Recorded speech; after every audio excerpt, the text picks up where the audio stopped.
Alright, इस question में given है an elevator car whose floor to ceiling distance is equal to 2.7 meter starts ascending with constant acceleration 1.2 meter per second square. 2 seconds after the start, a bolt begins falling from the ceiling of the car. Okay, find the bolt's free fall time and the displacement and the distance covered by the bolt during the free fall in the reference frame fixed to the elevator shaft. Okay, तो question में हमें ये given है कि there is an elevator shaft like this.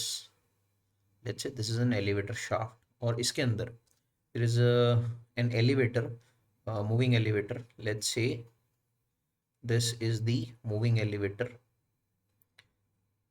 in the shaft and at t is equal to 0 ये जो elevator है ये यहाँ से शुरू करता है and there is also a bolt here, right? t0 पे ये यहाँ से शुरू करता है. there is a bolt in the roof. this is given.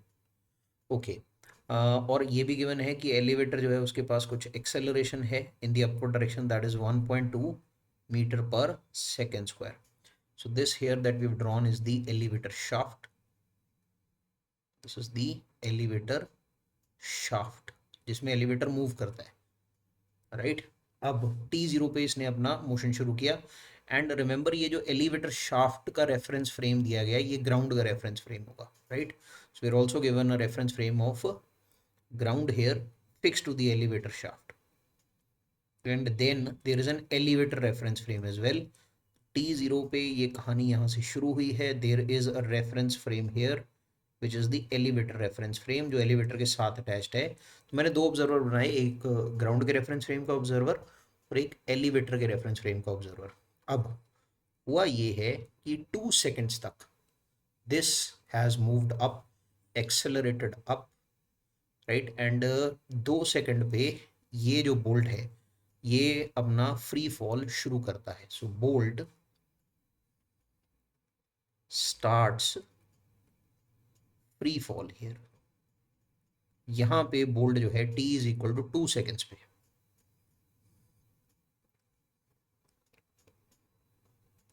t is equal to 2 second पे the bolt has started free fall. Okay, अब इस इंस्टेंट पे जब ये फ्री फॉल शुरू होगा तो बोल्ट के पास कुछ वेलोसिटी होगी जो कि एग्जैक्टली एलिवेटर की वेलोसिटी के बराबर की होगी, right? The bolt in the ground reference frame will acquire a velocity which will be same as the velocity of the elevator. So this would be written as the acceleration of the elevator multiplied by time.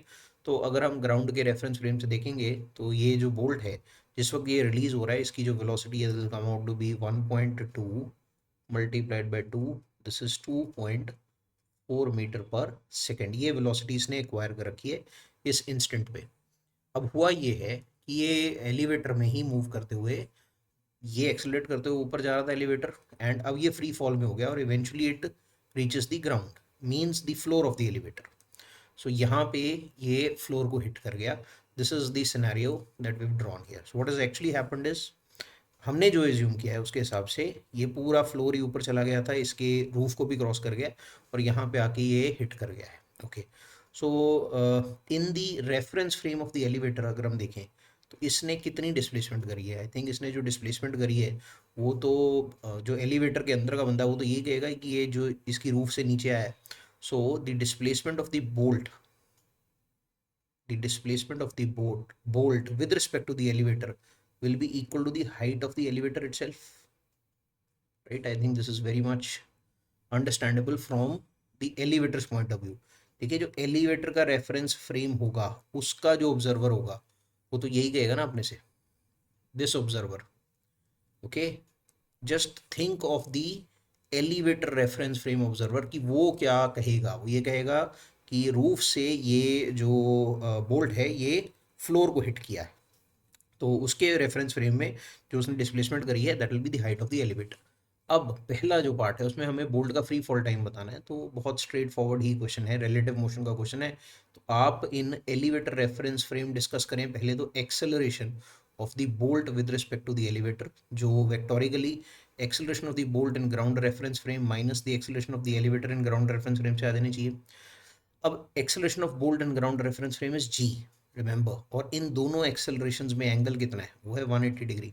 तो vector subtraction के rule के हिसाब से acceleration of the bolt with respect to the with respect to the elevator, ये सीधे सीधे आपके पास g plus the acceleration of elevator आ जाना चाहिए, क्योंकि ये दोनों ऑपोजिट डायरेक्शन में है, राइट। इन दोनों के बीच का जो एंगल है theta, that is 180 degree, anti parallel दे रखे हैं।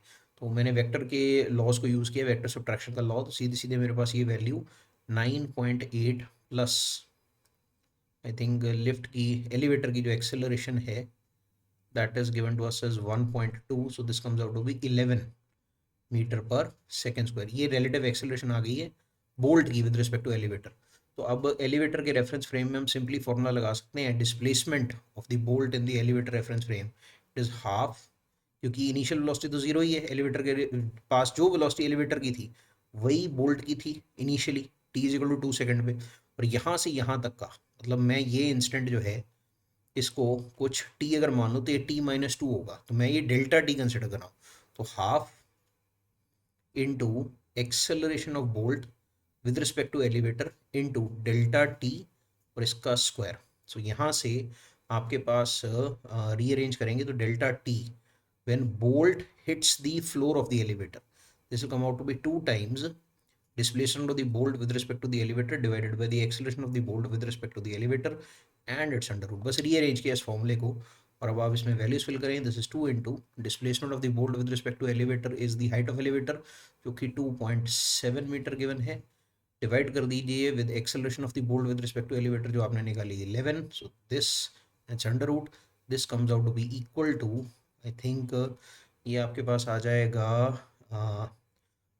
पुट इट अप और इसको कैलकुलेट करें, this comes out to be approximately 0.7 seconds. तो ऑलरेडी डन द कैलकुलेशन, तो ये आपके पास आता है 0.7 seconds, right, the first answer the bolt's free fall time. अब हम कहानी डिस्कस करते हैं in the ground reference frame और the elevator shaft reference frame. जो एलिवेटर शाफ्ट रेफरेंस फ्रेम यहाँ पे बोला है, ठीक है, this is the ground reference frame. ये ध्यान में रखिएगा आप कि reference frame fix to elevator shaft बोला है, एलिवेटर नहीं बोला है। तो ये elevator shaft means the ground reference frame, यहाँ से पूछा गया। अब ग्राउंड के रेफरेंस फ्रेम में हुआ क्या, ग्राउंड के रेफरेंस फ्रेम में ये हुआ कि ये जो बोल्ट है यहाँ पे ग्राउंड के रेफरेंस फ्रेम में दिखेगा, इसके पास कुछ इनिशियल वेलोसिटी है, ये पहले यहाँ से ऊपर गया है, फिर ऊपर से यहाँ से ये नीचे आया है और ये फ्लोर को हिट किया है। So this is the motion which is observed in the ground reference frame, जो मैंने ये ब्लू कलर से आपको दिखाया। So in the ground reference frame अगर मैं आपसे पूछूं व्हाट इज द डिस्प्लेसमेंट, पहला हमसे पूछा गया डिस्प्लेसमेंट ऑफ द बोल्ट।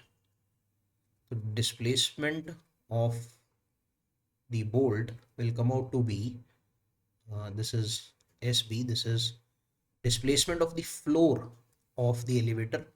ये देखिए यहाँ से यहाँ तक की, what is this displacement, this is the displacement of the floor of the elevator, right. इसको SF लिख देते हैं, माइनस दिस हाइट H, यही हुई ना displacement of the bolt, right. तो ग्राउंड के रेफरेंस फ्रेम से अगर हम देखें क्लियरली डायग्राम में दिख रहा है, this is displacement of the floor of the what you call elevator minus SB। आप चाहे फ्लोर से रेफरेंस देख लें, चाहे आप ऊपर से मतलब जो रूफ है वहाँ से भी आप रेफरेंस लेके देख सकते हैं। तो अगर आप रूफ से देखेंगे, मैं एक बार बता देता हूँ आपको, ये मान लीजिए ये रूफ से आपने रेफरेंस देखा, ठीक है, तो ये डिस्प्लेसमेंट जो हुई है ऑफ द रूफ, इसमें से भी आप H माइनस करेंगे तो आपके पास यही डिस्टेंस आएगा डिस्प्लेसमेंट ऑफ वोल्ट। तो आप चाहे रेफरेंस फ्लोर से देख लीजिए, चाहे आप रेफरेंस जो है वो रूफ से देख लीजिए, एक ही बात है।